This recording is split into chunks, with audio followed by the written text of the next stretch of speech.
વાત કરીએ સુરતની એક મહિલા સાથે ડિજિટલ અરેસ્ટની ઘટના ઘટી હતી, તેને લઈને મહત્વપૂર્ણ અપડેટ સામે આવ્યા છે।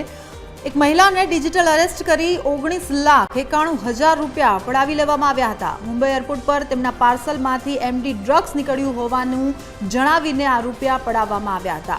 આરોપીએ મની લોન્ડરિંગ અને ડ્રગ્સનો કેસ ઈડીના લોગાવાળો એક લેટર પણ મોકલ્યો હતો। મુંબઈ ક્રાઇમ બ્રાન્ચમાંથી બોલતા હોવાનું સામેવાળી વ્યક્તિને ફોનમાં જણાવ્યું। महिला पास तात्कालिक बैंक एप्लिकेशन मार्फते लोन प्रोसीजर करावी।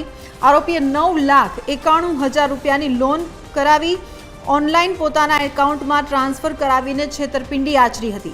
महिलाए साइबर क्राइम में फरियाद नोंधावता पुलिसे समग्र मामले तपास हाथ धरी। महिलाना रूपिया राधनपुरना हिरेन पटेलनी अकाउंट में जमा थया हता, जेनी धरपकड़ करी लेवामां आवी। हिरेने 2,81,000 कमीशन लईने साइबर फ्रॉड आचरती गैंग ने पोतानुं अकाउंट भाड़े आप्युं हतुं। हिरेन पटेलना बैंक अकाउंट पर national cyber crime reporting portal पर गुना नोंधायेला छे। कुल 14 जेटला गुना हिरेन पटेलनी सामे नोंधाया छे।